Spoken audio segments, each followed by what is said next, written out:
الحمد لله وكفى والصلاة والسلام على سيد الرسل وخاتم الأنبياء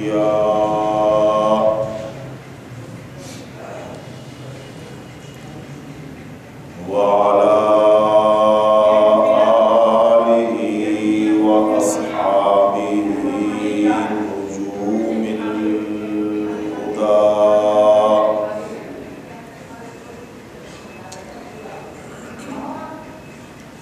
أما بعد فأعوذ بالله من الشيطان الرجيم.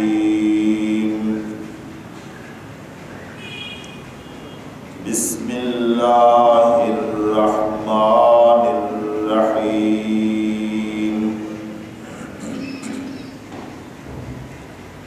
يا أيها الذين آمنوا إذا نودي للصلاة من يوم الجمعة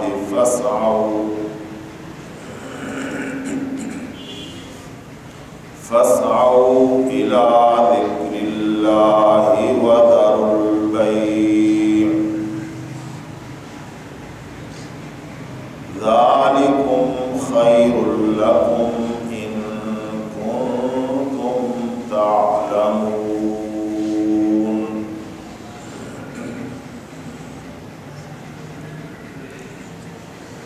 وقال النبي صلى الله عليه وسلم أكثر الصلاة علي يوم الجمعة فإنه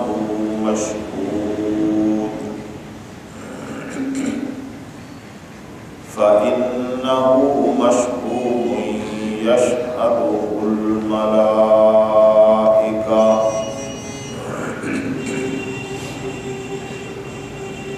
سبحانك لا علم لنا إلا ما علمتنا إنك أنت العليم الحكيم.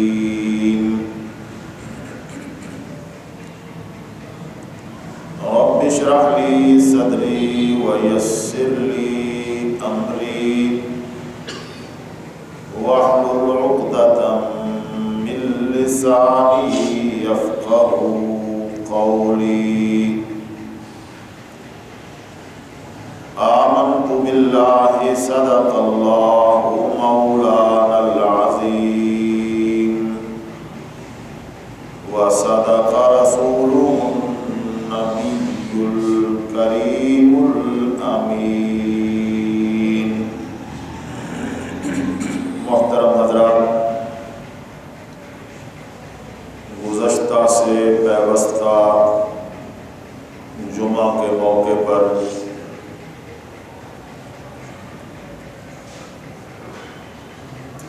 یوم الجمعہ اور اس کے فضائل کا ابتدائی بیان ہوا کہ جمعہ کا دن اور جمعہ کی نماز اللہ تبارک و تعالیٰ کی طرف سے مسلمانوں کے لیے کتنا بڑا انعام ہے کہ سرور دو عالم صلی اللہ علیہ وسلم نے فرمایا نحن الآخرون والسابقون یوم القیامہ. ہم تاریخی ترتیب کے اعتبار سے تو آخر میں آئے ہیں، آخرون ہیں، لیکن قیامت کے دن ہم سب امتوں سے السابقون ہوں گے کہ اللہ تبارک و تعالیٰ نے ہم سے پہلی امتوں کو کتابیں عطا کی، ان کے بعد ہمیں اپنی کتاب قرآن مجید عطا فرمائی، پھر یہ جمعہ کا دن اللہ تبارک و تعالیٰ نے سب کے لیے اہم قرار دیا تھا، لیکن یہود نے اپنے لیے ہفتے کا جمعے کے بعد والا دن اور نصارہ نے اس سے بھی بعد والا دن اپنے لیے پسند کیا، اور ہمیں اللہ تبارک و تعالیٰ نے جمعہ کے دن سے نوازا۔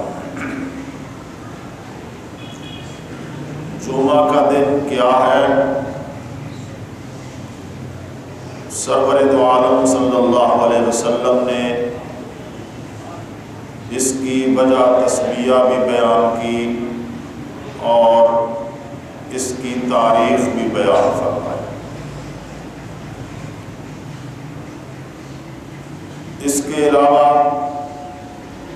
اس کی اہمیت کے لیے قرآن مجید کی نص قطعی کافی ہے کہ اللہ نے 28ویں پارے کی ایک سورت کا نام الجمعہ رکھا اور اس میں حکم دیا ایمان والوں کو کہ اذا نودی للصلاۃ من یوم الجمعۃ فاسعوا الی ذکر اللہ وذروا البیع،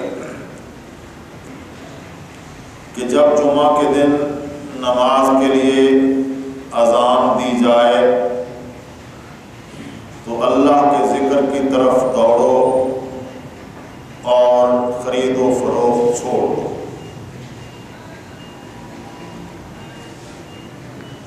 قرآن مجید میں سورہ البروج ایک اہم سورت ہے جس میں اللہ تبارک و تعالیٰ نے کئی چیزوں کی قسم کھائی، والسماء ذات البروج والیوم الموعود وشاہد ومشہود۔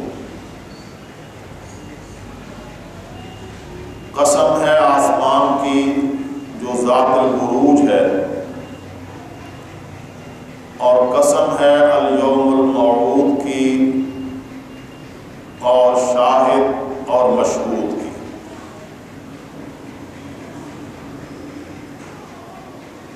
قرآن مجید کی تعبیر اور تفسیر میں سب سے اہم تعبیر وہی ہے جو سید الکونین والثقلین، سید الانبیاء والمرسلین، سید الاولین والآخرین، خاتم النبیین والمعصومین حضرت محمد رسول اللہ صلی اللہ علیہ وسلم نے خود بیان فرمائی، اسے تفسیر ماثور کہتے ہیں۔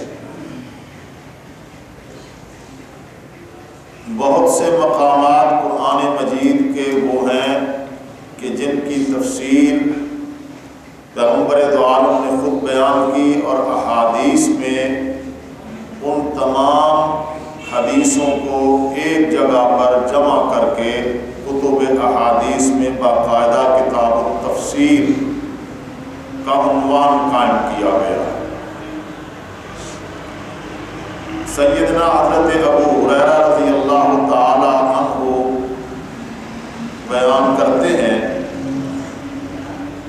کہ رسول اللہ صلی اللہ علیہ وسلم نے فرمایا الیوم الموعود یوم القیامہ والیوم المشہود یوم عرفہ والشاہد یوم الجمعہ۔ سورہ البروج میں جن 3 ایام کی قسم کھائی گئی ہے ان میں سے الیوم الموعود کو کہا گیا ہے قیامت کے دن، کہ اس کا وعدہ اللہ کی طرف سے سچا ہے، قیامت آئے گی، قائم ہوگی، محشر ہوگا اور حساب و کتاب ہوگا، یہ وہ وعدہ ہے جو بہرحال پورا ہو کر رہے گا۔ وَالْيَوْمُ الْمَشْهُودُ يَوْمُ عَرَفَہ، اور فرمایا کہ سورہ البروج میں جو الیوم المشہود کہا گیا ہے اس سے مراد یوم عرفہ ہے، سال کا وہ دن اور وہ تاریخ کہ جب چاروں طرف سے خوش قسمت لوگ حج کے سفر پر جاتے ہیں اور پھر میدان عرفات میں جمع ہوتے ہیں۔ اللہ تبارک و تعالیٰ نے حضرت ابراہیم علیہ السلام سے فرمایا کہ اذن فی الناس بالحج، لوگوں میں حج کے لیے اعلان کر دو۔ کیا ہوگا کہ یاتوک من کل فج عمیق، پیدل بھی اور سواریوں پر بھی سوار ہو کر چاروں اطراف سے، زمین کے ہر کونے سے لوگ یہاں آئے، رجالا وعلی کل ضامر۔ تو ایک جگہ پر میدان عرفات میں ذوالحجہ کی 9 تاریخ کو تمام حاجی جمع ہوتے ہیں۔ ان کا جمع ہونا ایک ایسی خیر اور برکت کی علامت ہے کہ اللہ تبارک و تعالیٰ نے اس دن کی قسم کھائی ہے، یوم المشہود سے مراد یوم عرفہ، اور فرمایا کہ وَالشَّاهِدُ يَوْمَ الْجُمُعَةِ، اليوم الموعود والشاہد والمشہود۔ شاہد سے مراد یوم ہے کہ اس میں گواہی ہوتی ہے جمعہ کے لیے آنے والوں کے حق میں فرشتوں کی۔ سرور تو عالم صلی اللہ علیہ وسلم نے فرمایا کہ جمعہ کے دن صبح سے ہی فرشتے مسجد کے دروازے پر کھڑے ہو جاتے ہیں اور آنے والوں کی ترتیب کے ساتھ فہرست بنتی ہے اور ان کے لیے ثواب لکھا جاتا ہے، اور وہ فرشتے پھر گواہی دیتے ہیں ان لوگوں کے حق میں کہ جو جمعے کے لیے آئے۔ اس لیے الشاہد یوم الجمعہ، وما طلعت الشمس ولا غربت على یوم افضل منه، جمعہ سے زیادہ افضل کسی دن پر نہ سورج طلوع ہوا ہے نہ اس سے سورج غروب ہوا ہے، یعنی جن دنوں پر سورج طلوع ہوتا ہے غروب ہوتا ہے ان سب میں سے افضل ترین دن جمعہ۔ فیہ ساعۃ لا یوافقها عبد مؤمن یدعو اللہ بخیر الا استجاب اللہ لہ، اس دن میں ایک ساعت ہے، ایک گھڑی ہے، ایسی قبولیت کی گھڑی کہ کوئی عبد مومن اگر خیر مانگتا ہے اس گھڑی میں اور اس کا خیر مانگنا دعا کرنا اپنے لیے اس گھڑی کے ساتھ موافقت ہو جائے، اس دورانیے میں اس وقت میں وہ دعا ہو جائے تو الا استجاب اللہ لہ، اللہ تعالیٰ اس کی دعا ضرور قبول کرتے ہیں اور اس کو وہ خیر مل کر رہتی ہے۔ وَلَا يَسْتَعِيذُ مِنْ شَيْءٍ إِلَّا أَعَاذَهُ مِنْهُ، اور اگر وہ کسی شر سے کسی نقصان سے اس گھڑی میں پناہ طلب کرتا ہے اللہ سے تو اللہ ضرور اسے اس سے پناہ عطا فرماتے ہیں۔ ایک حدیث میں فرمایا کہ وہی ساعۃ خفیفہ، یہ ایک مختصر سی گھڑی ہے، اس کا دورانیہ بالکل مختصر سا ہے۔ گزشتہ خطبہ جمعہ میں حضرت انس کے حوالے سے حدیث بیان ہوئی کہ پیغمبر دو عالم صلی اللہ علیہ وسلم نے فرمایا یہ گھڑی بعد العصر الی غیبوبۃ الشمس، جمعہ کے دن عصر کے بعد سے لے کر سورج غروب ہونے تک کے درمیان کی کوئی گھڑی ہے۔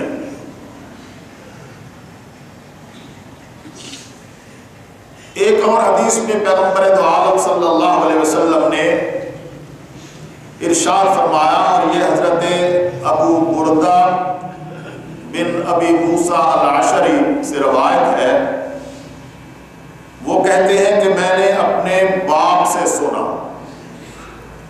کہ وہ بیان کر رہے تھے کہ سمعت رسول اللہ صلی اللہ علیہ وسلم یقول فی شأن ساعۃ الجمعۃ، کہ پیغمبر جمعہ کے دن قبولیت کی اس گھڑی کہ جب دعائیں قبول ہوتی ہیں اس کے بارے میں فرما رہے تھے کہ ہی ما بین ان یجلس الامام الی ان تقضی الصلاۃ، جب امام خطبے کے لیے منبر پر بیٹھ جائے اس وقت سے لے کر نماز مکمل ہونے تک کے درمیان کا وقفہ ہے کہ جس میں جو دعا مانگی جائے اللہ قبول فرما دے۔ اس میں خطبہ پڑھا گیا، سنا گیا، دعائیں ہوئی، ذکر ہوا، اذان ہوئی، اقامت ہوئی، نماز ادا کی گئی، دعائیں پڑھی گئیں۔ یہ وقفہ، یہ دورانیہ ایسا ہے کہ یہ قبولیت کا وقفہ ہے، قبولیت کا دورانیہ ہے۔ کوئی آدمی اللہ سے خیر مانگے تو وہ خیر ملتا ہے، اور کوئی آدمی شر سے پناہ طلب کرے تو اللہ اس شر سے اسے پناہ عطا فرماتا ہے۔ یہ جمعے کا دن ہے۔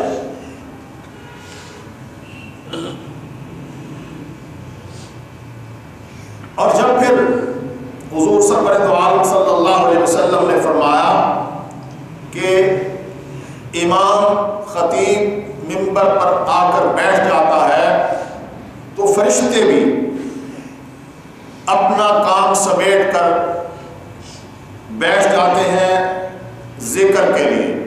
ذکر سے مراد واعظ و نصیحت امام کا کرنا اور لوگوں کا سننا ہے۔ آداب بھی یوں ہی بیان کیے پیغمبر نے کہ اذان ہو گئی، فَاسْعَوْا إِلَىٰ ذِكْرِ اللَّهِ، قرآن مجید نے کہا کہ اللہ کے ذکر کی طرف دوڑو۔ ذکر سے مراد کیا ہے؟ نماز مراد ہے یا الذکر قرآن مجید نصیحت، کہ امام جب لوگوں کو نصیحت کر رہا ہے، دین کا خطبہ دے رہا ہے، احکام بیان کر رہا ہے، وہ ذکر کی گھڑی ہے۔ سرور دو عالم صلی اللہ علیہ وسلم نے فرمایا کہ احضر الذکر، حضرت سامورہ بن جندب سے روایت ہے کہ پیغمبر فرماتے ہیں لوگوں ذکر کے لیے حاضر ہوا کرو، وَدْنُوا مِنَ الْإِمَامِ، اور امام کے قریب ہو کے بیٹھا کرو۔ یہ آداب ہے، جتنا قریب جگہ ہو، لوگوں کے کندھوں کو پھلانگ کے ان کے آگے نہیں بیٹھنا ہے،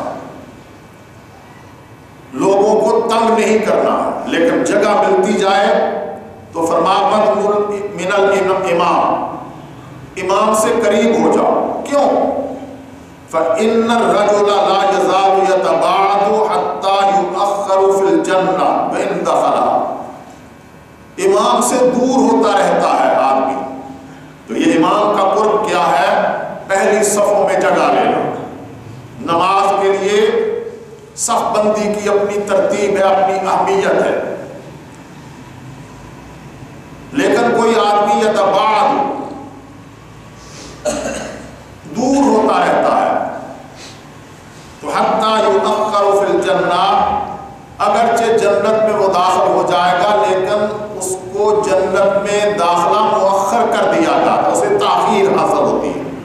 اس لیے فرمایا کہ انظر ذکر، ذکر کے قریب ہو کے بیٹھا کرو، ذکر سنا کرو، اور وَدْنُ مِنَ الْإِمَامِ، امام کے قریب ہو جائے۔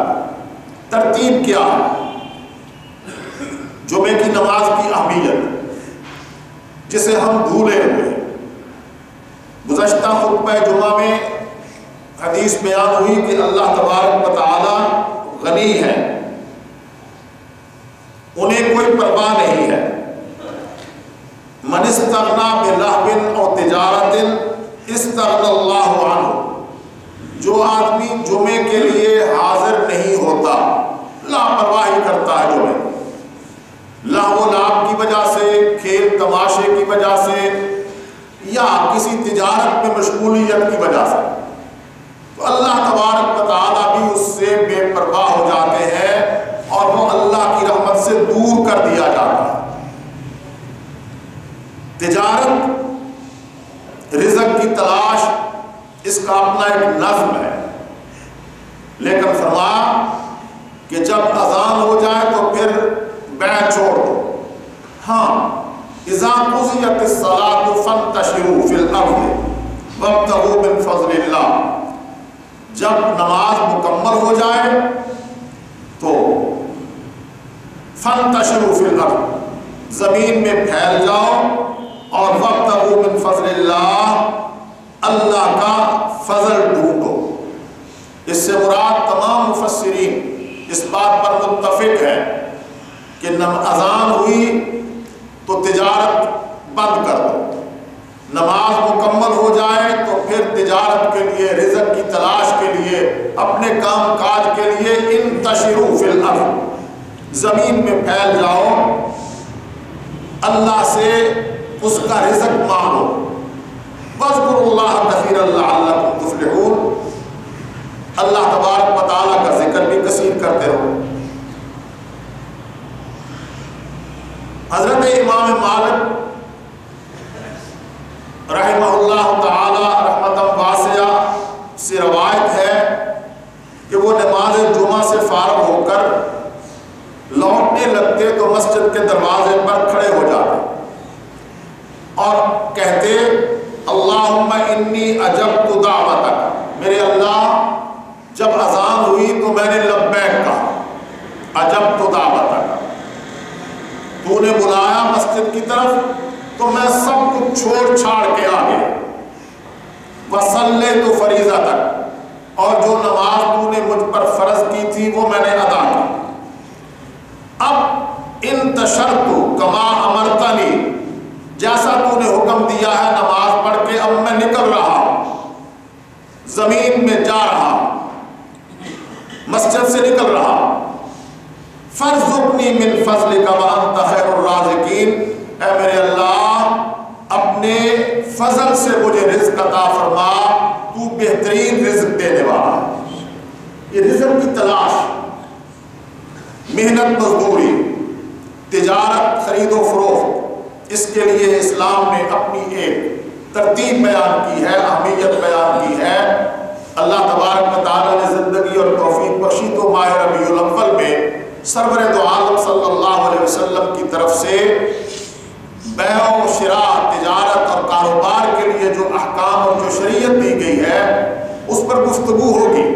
اسلام کا نظام معیشت کیا ہے، اقتصادیات کیا ہوتی ہیں، اور یہ جو تمام وسائل پر سام بن کر بیٹھے ہوئے حکمران، کیا یہ اللہ تبارک و تعالیٰ کی طرف سے یہ حق لے کر آئے ہیں کہ لوگوں کے مال پر یہ حکومت کرے اور لوگوں کے مال پر بیٹھ جائے؟ کیا یہ ان کا حق ہے یا یہ ان کا جبر ہے یا ان کی ناانصافی ہے؟ یہ ظلم اور استحصال ہے۔ آپ نے دیکھا پچھلے 2-4 دن میں بہت سی باتیں سامنے آ گئی۔ ایک ملک جس میں غربت اور افلاس اس حد تک ہے کہ لوگ خودکشی کر رہے ہیں، لوگ اپنے بچے بیچ رہے ہیں، اپنے گردے بیچ رہے ہیں۔ وہ مائیں جو اپنی بچیوں کو پال نہیں سکتی، ان کی ضروریات پوری نہیں کرتی، ان بچیوں کو سینے کے ساتھ لگا کر دریاؤں میں چھلانگ لگا کے موت سے ہمکنار ہو رہی ہے۔ اس ملک کے سیاستدان اور حکمران اور وزیر اعظم، امیر ترین انسان، اربوں کے مالک، یہ کیا تفاوت ہے؟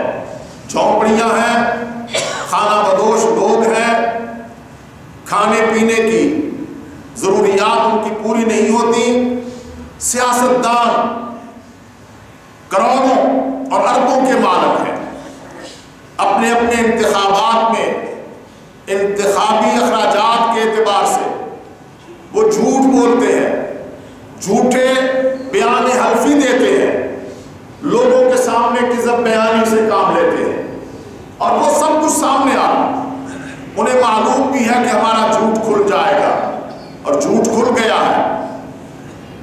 4 وزیر اعلیٰ ہیں 4 صوبوں کے، ان میں سے سب سے امیر ترین وزیر اعلیٰ پنجاب کا وزیر اعلیٰ، اور غربت اور افلاس کہاں کہاں ہے وہ آپ دیکھ رہے ہیں، مہنگائی اپنے عروج پر ہے۔ یہ تفاوت کیا ہے؟ اس پر اپنی جگہ پہ گفتگو ہوگی۔ سیاستدانوں اور حکمرانوں اور وزراء، ان کی تنخواہیں کیا ہیں، ان کے ڈی اے کیا ہے، ان کو الاؤنس کیا ملتے ہیں، اور اس کے باوجود وہ کس قدر جھوٹ بول کر، ٹیکس بچا کر، غلط بیانی کر کے اپنا پیسہ بچانا چاہتے ہیں۔ اللہ تبارک و تعالیٰ نے پیغمبر دو عالم صلی اللہ علیہ وسلم کے ذریعے سے ایک شریعت دی، ایک قانون دیا، اور اس میں پیغمبر دو عالم صلی اللہ علیہ وسلم نے وسائل کو برابری کی سطح پر ہر آدمی کی ضرورت کے مطابق تقسیم کرنے کا حکم دیا۔ وہاں امیر المومنین بھی اسی طرح زندگی گزارتا ہے جس طرح دور جھونپڑی میں رہنے والا، کسی کٹیا میں رہنے والا کوئی آدمی زندگی گزارتا ہے۔ بہرحال یہ اپنی جگہ پہ انشاءاللہ بیان ہوگا۔ اتنی بات تو ہم سب کو سوچنی چاہیے کہ اپنی قوم کے ساتھ، اپنی رعایا کے ساتھ، اپنے اداروں کے ساتھ جو لوگ جھوٹ بولتے ہیں، جو دھوکہ دیتے ہیں، جو ان کی دولت کو لوٹ کر اس پر سانپ بن کر بیٹھ جاتے ہیں، اپنے خاندانوں میں بندر بانٹ انہوں نے کر رکھی ہے، کیا وہ حکمرانی کے لائق ہے؟ وہ قوم کے نمائندگی کے لائق ہے؟ یا قوم کو چاہیے کہ انہیں مسترد کر دے اور ان کے ساتھ نفرت کرے؟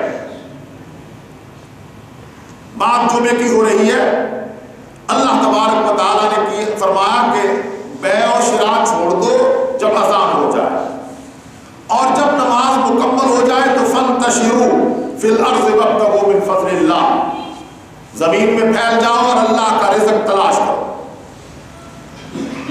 پیغمبر دو عالم صلی اللہ علیہ وسلم نے اپنے عمل سے اور پھر اپنی احادیث کے ذریعے صحابہ کرام کی جو تربیت کی، وہ ایک تربیت آگے چلتی آئی اور ایک معاشرہ تشکیل پایا۔ بہرحال جمعے کے آداب میں جمعے کا طریقہ کار کیا ہے؟ فرمایا کہ لا یغتسل رجل یوم الجمعہ، ایک آدمی جمعہ کے دن غسل کرتا ہے، وَيَتَطَهَّرُ مَا اسْتَطَاعَ مِن طُهْرٍ، جس قدر بھی اپنے وجود اور لباس کی طہارت کا اہتمام کر سکتا ہو وہ اس کا اہتمام کرتا ہے، وَيَدْهُنُ مِن دُهْنِهِ، تیل لگاتا ہے، یمس من طیب بیتہ، خوشبو لگاتا ہے، ثم یخرج، پھر نکلتا ہے، اور فلا یفرق بین اثنین، مسجد میں داخل ہو کر 2 آدمیوں کو تکلیف دے کر ان کے درمیان نہیں بیٹھتا، بلکہ اپنی جگہ بڑے توازن کے ساتھ آداب کا لحاظ رکھتے ہوئے تلاش کرتا ہے اور بیٹھتا ہے۔ ثم یقصد ثم یصلی ما کتب لہ، پھر جو نماز اسے پڑھنی ہے وہ پڑھتا ہے۔ ثم ينصت اذا تکلم الامام، پھر جب امام گفتگو شروع کرے تو وہ خاموش ہو کر بیٹھ جاتا ہے اور اس کی گفتگو سنتا ہے۔ یہ ترتیب ہے پیغمبر دو عالم صلی اللہ علیہ وسلم۔ غسل کرے، صاف ستھرا لباس پہنے، خوشبو لگائے، مسجد میں آ کر جہاں اسے جگہ ملے اسے وہاں بیٹھ جائے، جو نماز ادا کرنی ہے وہ کر لے، اور جب امام گفتگو شروع کرے تو یمسک، خاموش ہو کر بیٹھ جائے۔ پیغمبر دو عالم نے فرمایا غفر اللہ لہ ما بینہ و بین جمعۃ الاخری، میں اللہ کا نبی ضمانت دیتا ہوں، میں اللہ کا نبی اعلان کرتا ہوں کہ اس جمعے اور پچھلے جمعے کے درمیان اس سے جتنے صغیرہ گناہ ہوئے تھے اللہ تبارک و تعالیٰ معاف کر دے۔ یہ جمعے کی عظمت ہے، یہ جمعے کی فضیلت ہے۔ جمعے کے دن کرنے کے کام کیا ہے؟ سرور دو عالم صلی اللہ علیہ وسلم نے جو ترتیب بیان کی، صحابہ کرام رضوان اللہ تعالیٰ علیہ مجمعین کہتے ہیں کہ ہم مسجد میں آ جاتے، صبح سے بیٹھ جاتے، کوئی تلاوت کر رہا ہے، کوئی ذکر کر رہا ہے، کوئی نوافل پڑھ رہا ہے اپنی اپنی ترتیب کے ساتھ، لیکن کان النبی صلی اللہ علیہ وسلم اذا استوى علی المنبر استقبلناہ بوجوہنا، جب پیغمبر دو عالم صلی اللہ علیہ وسلم منبر پر تشریف فرما ہو جاتے تو پھر ہم اپنا ذکر، اپنی تلاوت، اپنے نوافل سب کچھ چھوڑ کر استقبلناہ بوجوہنا، اپنا رخ پیغمبر دو عالم کی طرف کر کے پوری طرح متوجہ ہو جاتے، پیغمبر کی زیارت بھی کرتے اور پیغمبر دو عالم سے دین کے مسائل بھی سنتے۔ اذا استوى، پیغمبر جب منبر پر بیٹھ جائے تو پھر نہ ذکر ہے، نہ تسبیح ہے، نہ تلاوت قرآن ہے، نہ نوافل کی ادائیگی ہے، پوری توجہ سے خطبہ سننا ہے۔ یہی پیغمبر دو عالم صلی اللہ علیہ وسلم کی ترتیب۔ اور پھر پیغمبر جس جاہ و جلال کے ساتھ، جس پیغمبرانہ روب کے ساتھ خطبہ دیتے، صحابہ کرام نے اسے بھی نقل کیا۔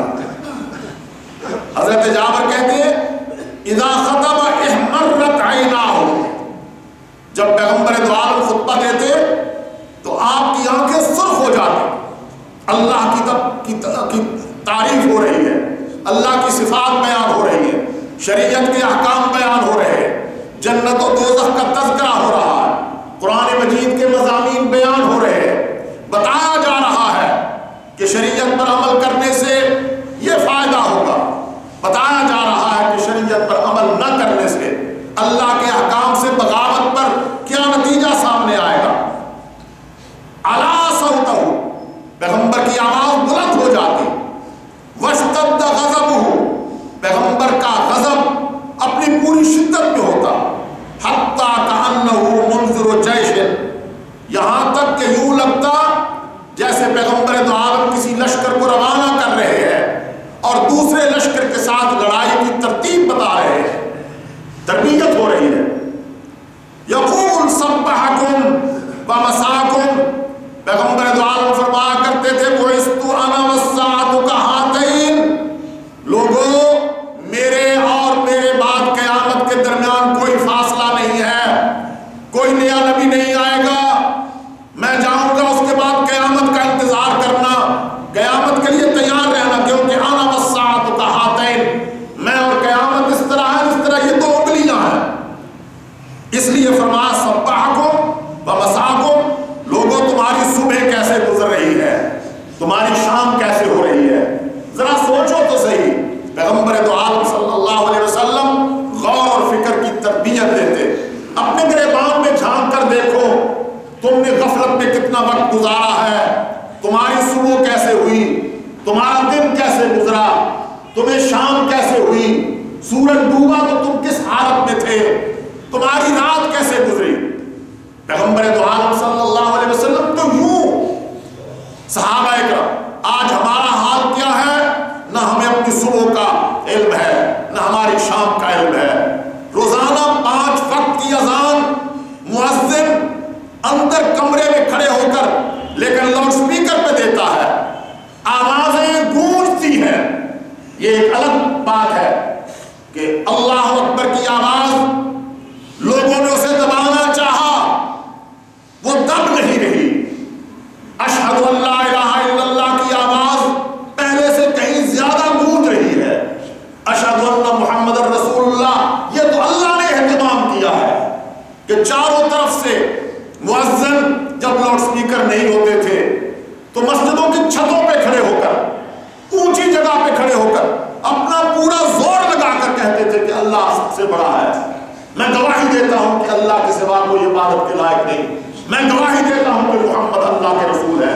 یہ اللہ تبارک و تعالیٰ نے منہ میں خاک ڈالی ہے ان بے دین لوگوں کے کہ جنہوں نے پورا زور لگایا اور یہ کہا کہ یہ اذان کی آواز بلند نہ ہو، یہ مسجد سے نکلنے والی تکبیر ہم تک نہ پہنچے، بیماروں کو ڈسٹرب کرتے ہیں، ہمارے کام کاج میں خلل ہوتا ہے.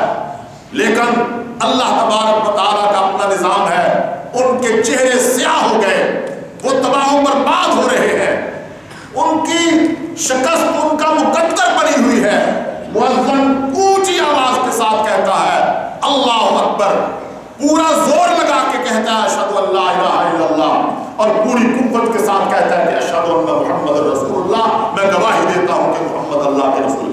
یہ نغمہ ہے، یہ ترانہ ہے جو گونج رہا ہے، فضاؤں میں تحلیل ہو رہا ہے، ماحول کو منور اور معطر کر رہا ہے. لیکن بات ہماری ہے کہ ہم نے اس اذان پہ کتنی لبیک کہی، ہم نے اپنا کاروبار چھوڑا کہ نہیں.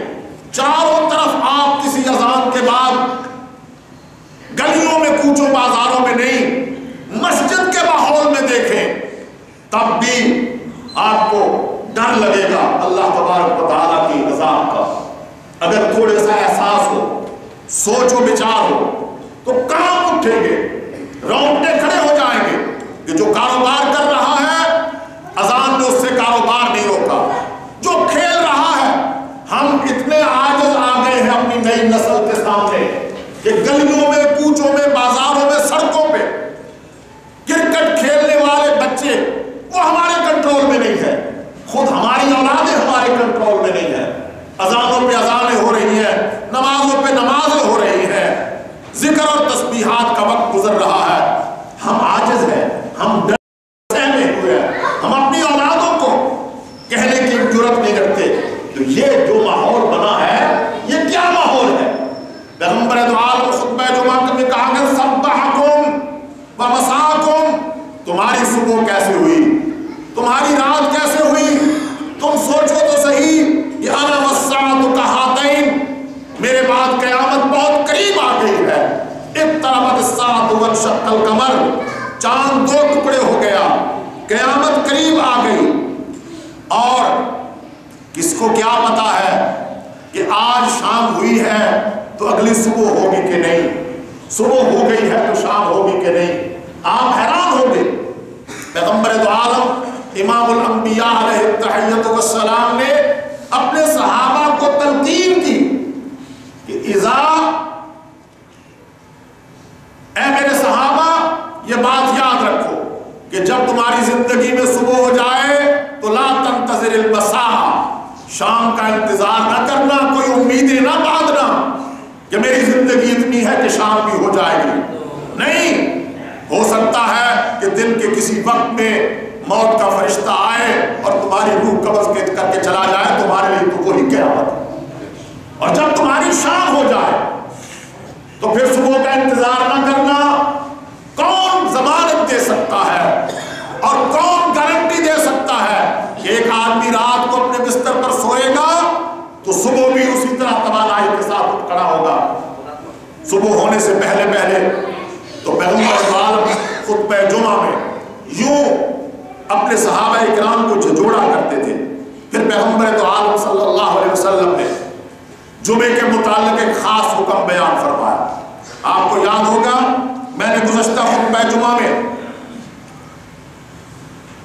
نماز جمعہ کی ایک ترتیب بیان کی تھی. پیغمبر تو عالم صلی اللہ علیہ وسلم نے فرمایا اے میری امت کے لوگوں اکثر الصلاۃ علی یوم الجمعہ فإنہ مشہود یشہد الملائکہ، جمعہ کے دن مجھ پہ کثرت کے ساتھ درود پڑھا کرو. اکثر الصلاۃ علی، درود پڑھا کرو.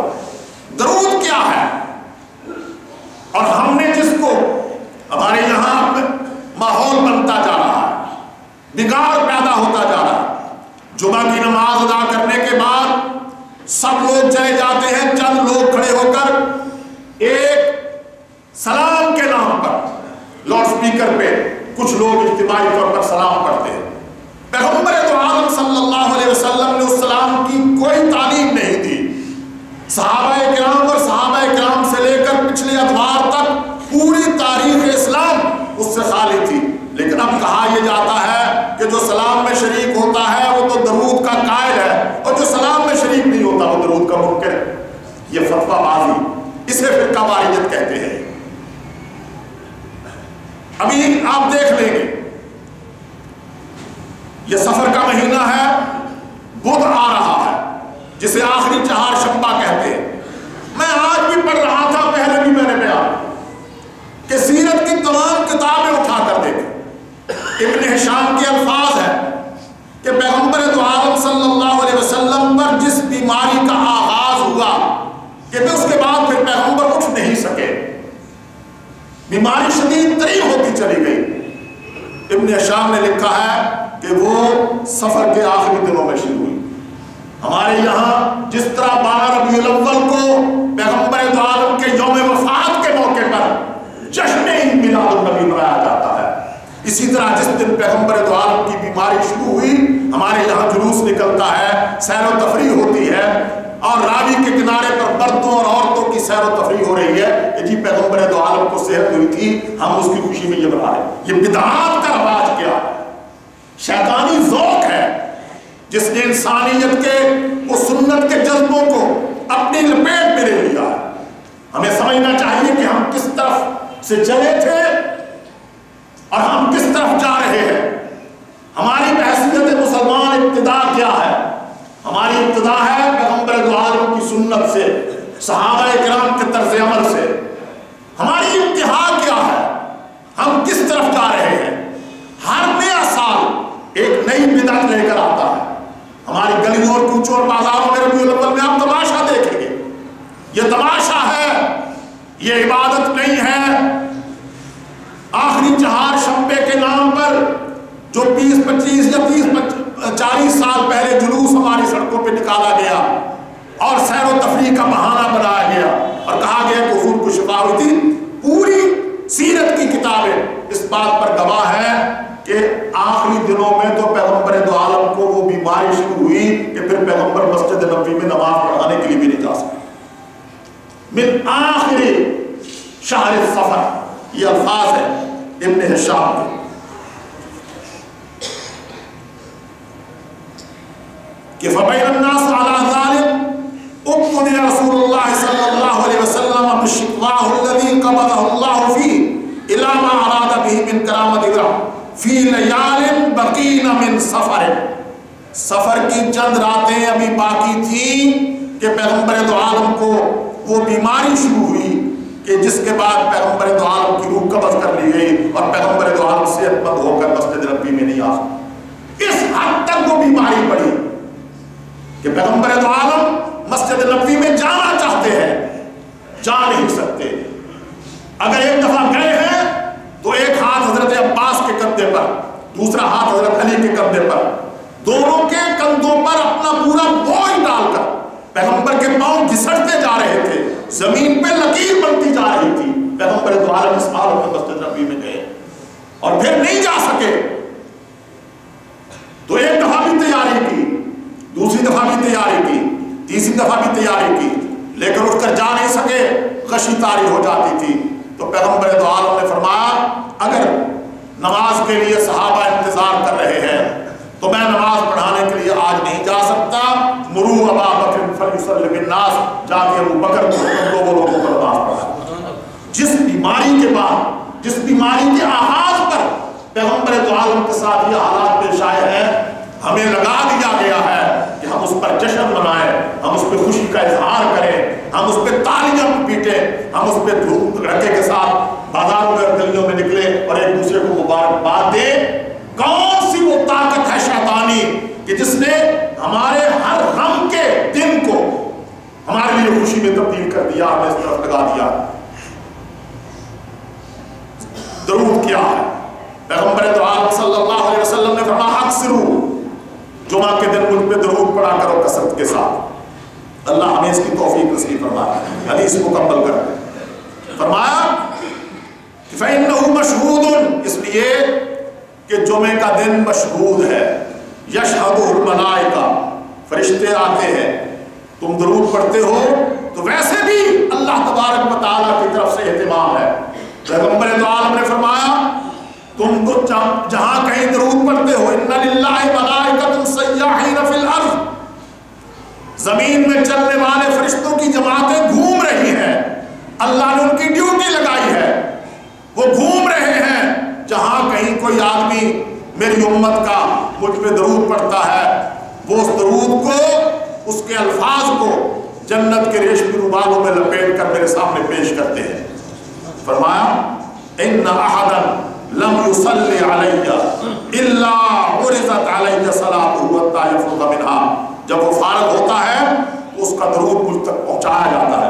اس کے بھی اپنے آداب ہیں، فضائل بھی ہیں، مسائل بھی ہیں۔ قلت وبعد الموت، حضرت ابو درداء کہتے ہیں میں نے پوچھا اللہ کے پیغمبر آپ کی زندگی میں کہیں بھی کوئی آدمی آپ پر درود پڑھے، فرشتے آپ تک پہنچاتے ہیں، جمعے کے دن آپ کثرت کے ساتھ درود پڑھنے کا حکم دے رہے ہیں، لیکن جب آپ اس دنیا سے رخصت ہو جائیں گے تو کیا ہوگا؟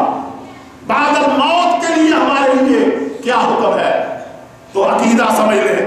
پیغمبر دو عالم نے فرمایا ان اللہ حرم علی الارض ان تاکل اجساد الانبیاء فنبی اللہ حی یرزق، اللہ تبارک و تعالیٰ نے زمین پر حرام کر دیا ہے، زمین انبیاء کے جسم کو نہیں کھا سکتی، انبیاء کے جسم سالم رہیں گے، محفوظ رہیں گے، اور نبی اللہ حی یرزق، اللہ کا نبی اپنی برزخ میں، اپنی قبر میں زندہ ہے، اسے رزق دیا جاتا ہے۔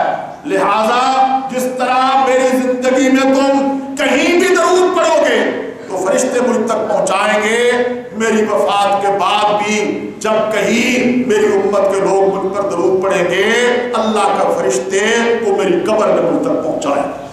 اکثروا علیہ الصلاۃ یوم الجمعہ، جمعہ کے اپنے احکام اور آداب اللہ تبارک و تعالیٰ نے زندگی بخشی، مزید جو تفصیل ہوئی وہ بیان کریں گے۔ اللہ سے دعا یہ ہے کہ اللہ تبارک و تعالیٰ ہم سب کو رجوع الی السنہ، رجوع الی القرآن، رجوع الی العبادت، ہمیں عبادت کی طرف رجوع کرنے، پیغمبر دو عالم کی سنت کی طرف رجوع کرنے اور اللہ اپنے دین کی طرف رجوع کرنے کی ہمیں توفیق نصیب فرمائے کہ جب تک وہ رجوع نہیں ہوتا زندگی میں برکت ہے، زندگی میں خیر نہیں ہے۔ اللہ ہم سب کو اپنے دین کی طرف متوجہ ہونے کی توفیق عطا فرمائے۔ وآخر دعوانا الحمدللہ رب العالمین۔